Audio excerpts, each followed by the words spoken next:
I'm just going to get this out of the way right now. There is no way I can do this video and keep it in a safer workspace. If you have any issues with vulgar, disgusting content, potentially offensive content, or just any of the horrible things that are not good for a workspace, or just for decent people with good taste, maybe just skip out on this video. I don't know. We're going to be talking about a trauma movie today, and if you don't know anything about trauma, I don't know how to follow that up.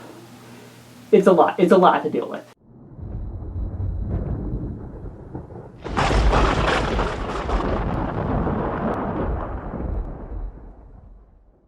Poultrygeist, Night of the Chicken Dead. Boy, do I love asking people, hey, have you seen Poultrygeist before? Because, you know, they usually will say, like, yeah, I've seen that. And, like, I know you didn't hear what I said. You think I said Poultrygeist, the Tobe Hooper directed, Steven Spielberg produced movie about ghosts. No. I said Poultrygeist, the zombie chicken movie. Anyway, Poultrygeist, or the full title, Poultrygeist, Night of the Chicken Dead. I think that subtitle is kind of important because of that thing that I just explained. Helps kind of differentiate a little bit better there. Poultrygeist, Night of the Chicken Dead was a movie directed by Lloyd Kaufman, who is one of the founders of Troma Entertainment, who brought us such wonderful films such as The Toxic Avenger, Class of Nukem High, Redneck Zombies, high-class, top-tier stuff. You gotta watch all of it. But the film we're talking about today is interesting because it is probably the only musical film from director Lloyd Kaufman. It's not the only musical film from Troma, because they also did Cannibal the Musical, directed by Trey and Matt, who would later go on to do South Park. But yeah, so what is this movie about? The movie opens up in a cemetery. It's actually the burial ground of the Tromahawk tribe, which is, I guess, supposed to be a Native American burial ground. This is where we first meet our main characters, Arby and Wendy. You might want to pay attention to some of the names of these characters. I didn't pick it up the first time because I'm stupid. Almost every character is named after a fast food restaurant franchise of some sort. Arby and Wendy are they're just graduating high school. Wendy's about to head off to college, and Arby is super upset about this. He's stuck at home. He has to watch after his parents because his mom's retarded and his dad's blind. Early on, let's just get this out of the way. This is a Troma movie, Lloyd Kaufman. This is not going to be on the PC department.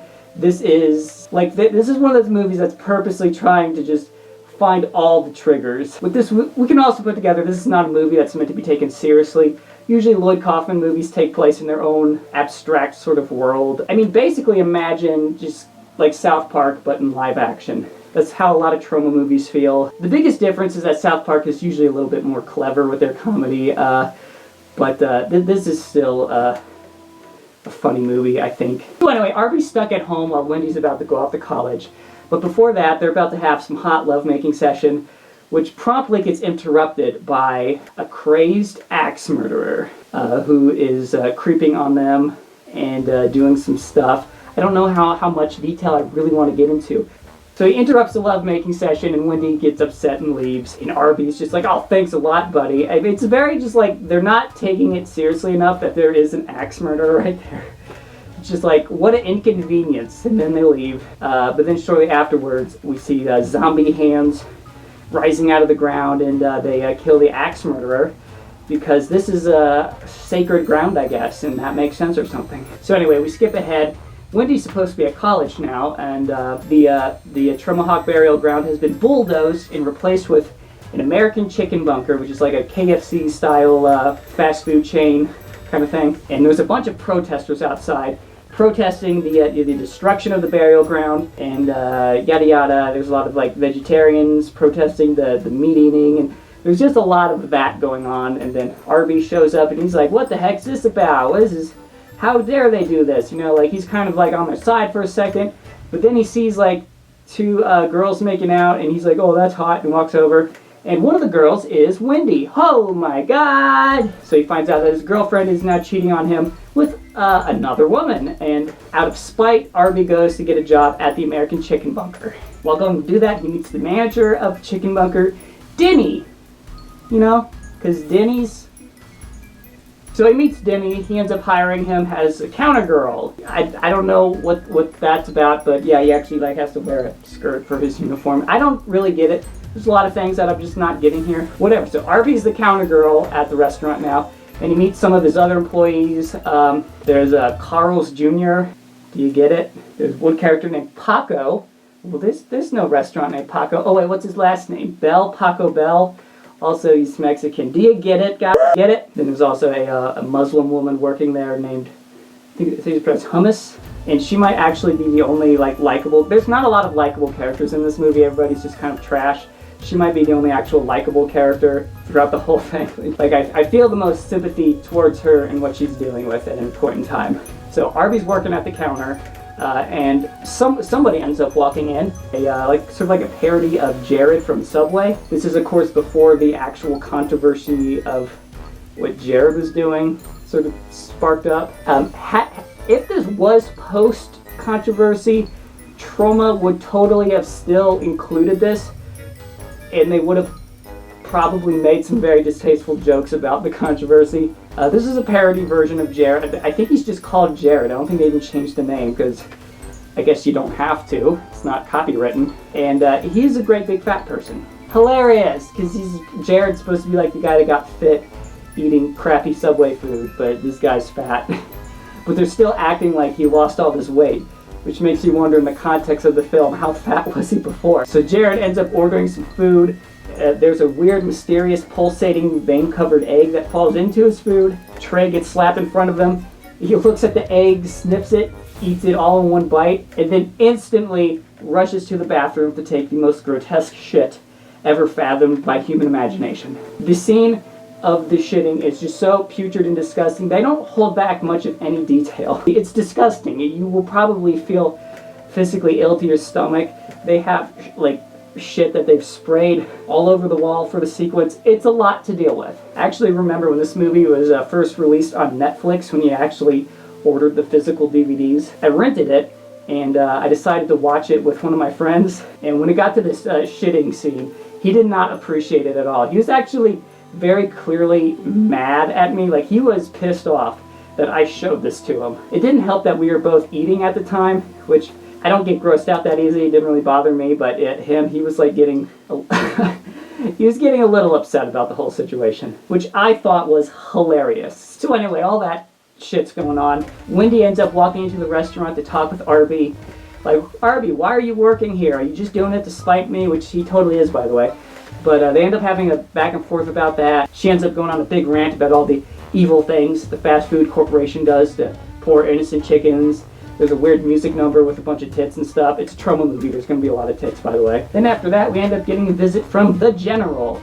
The General is basically meant to be a parody of the Colonel, like Colonel Sanders from KFC. I don't know what this is. I've heard very little about this, but apparently there's some speculation. Colonel Sanders may or may not have been involved with the Ku Klux Klan at some point.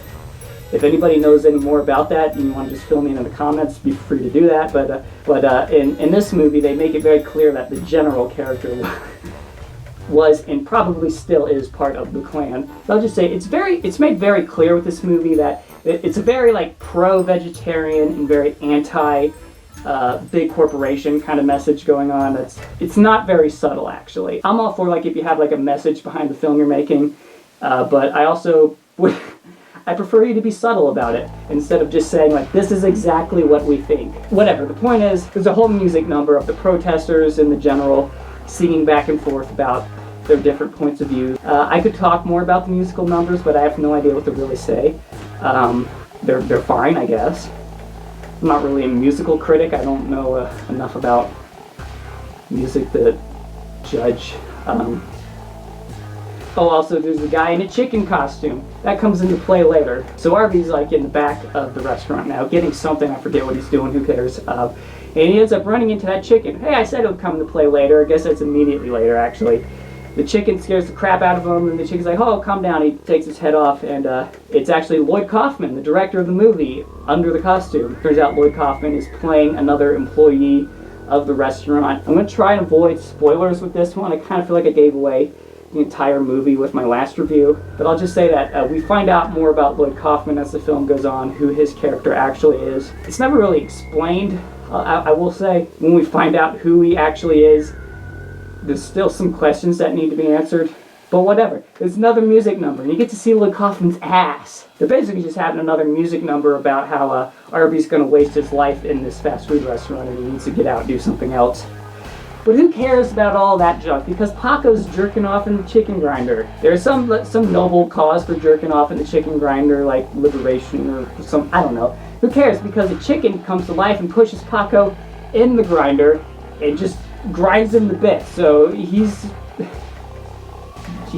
kind of out of the movie, but not really. We'll get back to that. But afterward, the general and Denny end up walking in, and they see this blood splattered all over the place. So naturally, they're going to blame Hummus, throw some racial slurs around. There's a lot of racial slurs in this movie. Pretty much, I think, done with the point to make all of these characters seem like horrible people. I don't know why we couldn't have had a few more likable characters in the movie. But we start to learn a little bit more about how shady the character the general is, because there's ground up Paco all over the place, and he's just like, just don't worry about it. We don't want the protesters to see any of this. That will just make us look bad. It's bad publicity. That's all he cares about. So they end up serving, I guess, the ground chicken meat that also has Paco in it, because there's a priest that ends up walking up to the counter complaining that he's found a severed penis in his sloppy Jose.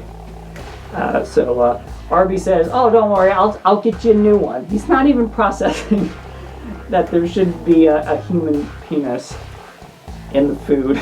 Can't believe I'm sitting here talking about this movie right now. So anyway, while he's getting a new sloppy Jose, he puts it together, and the sloppy Jose starts talking to him. Kind of reminds me of that weird scene from Good Burger. I don't know if you know what I'm talking about, but yeah, it turns out Paco has now kind of possessed this sandwich, because why not? Yeah, so Paco actually continues to kind of have a little bit of a role throughout the movie, has a talking sandwich. And it's during this scene that Paco gives away a lot of exposition, explaining that because they bulldozed the burial ground, built this crappy chicken restaurant over it, that the spirits of the Native Americans are going to start to kind of do like a curse or something, whatever the words they use. But Arby doesn't take this serious, because, you know, he doesn't believe in the supernatural. That's ridiculous. He's only talking to a talking sandwich, but whatever. There's much more important things going on. Like Carl's Jr. ends up stealing one of the chickens and starts to have coitus with it.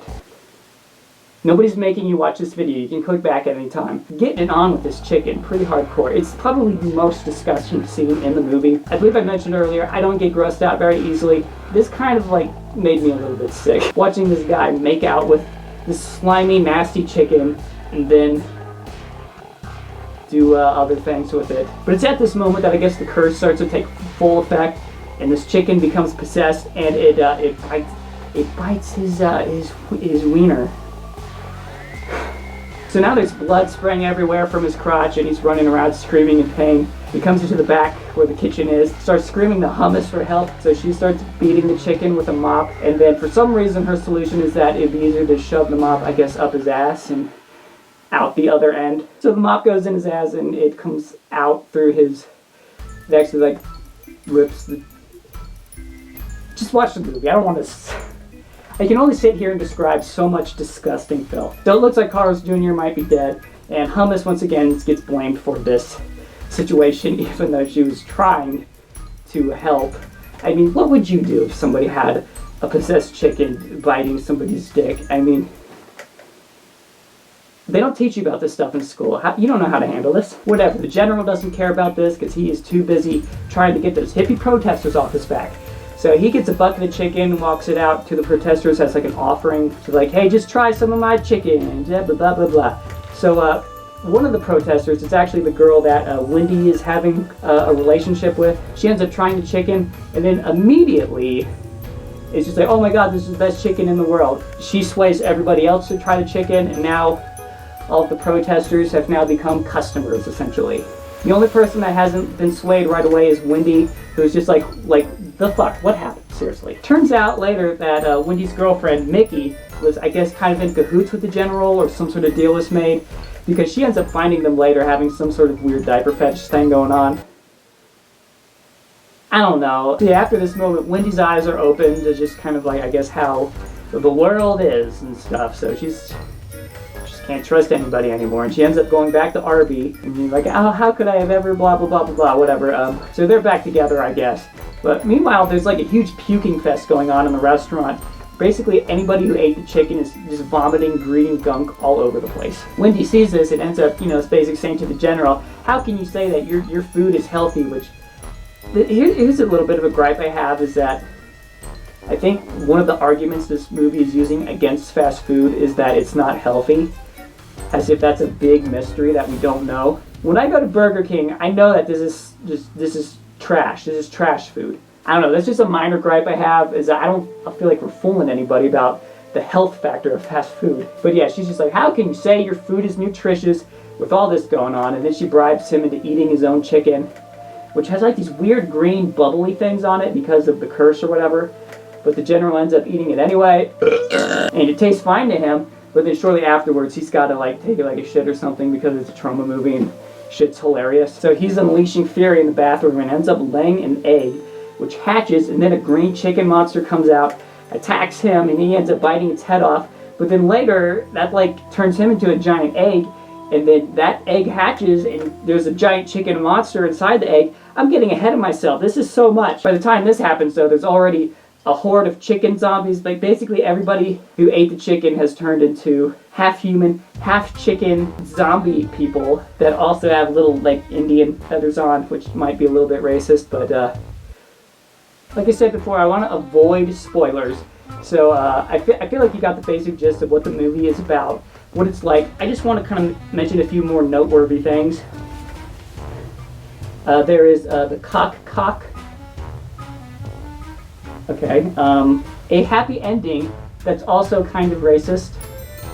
Oh, and a car flip.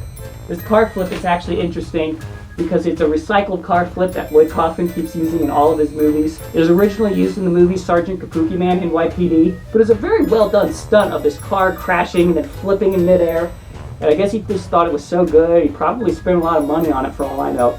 So he kept using it in other movies, including this movie, Toxic Avenger Part 4, some other ones. Overall, this movie will make you feel dirty and disgusting if you watch it.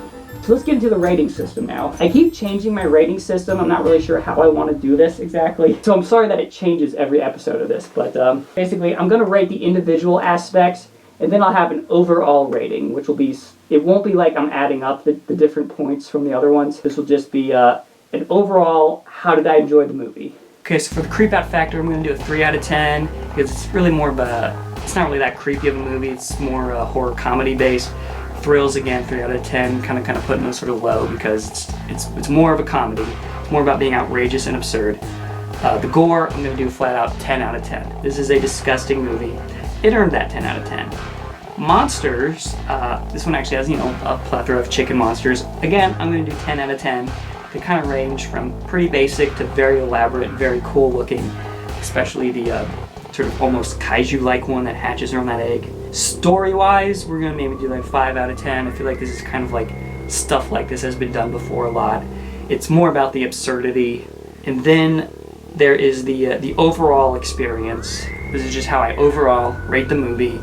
I will do an 8 out of 10, which is pretty good. If you can get into this kind of absurd, disgusting, vulgar, horribly distasteful trash, this is definitely an acquired taste. I will say that, if you like that kind of stuff. Maybe check it out. Okay, hope you enjoyed that. Thinking next week there might be another obscure furry media. I'm not quite sure yet about my exact schedule, but I feel like I had something I wanted to say to end the video, but I can't remember. Like, I actually thought I had some like good way to end a video for once. Yeah, no, I can't remember. Cool. Okay, I guess I'll leave.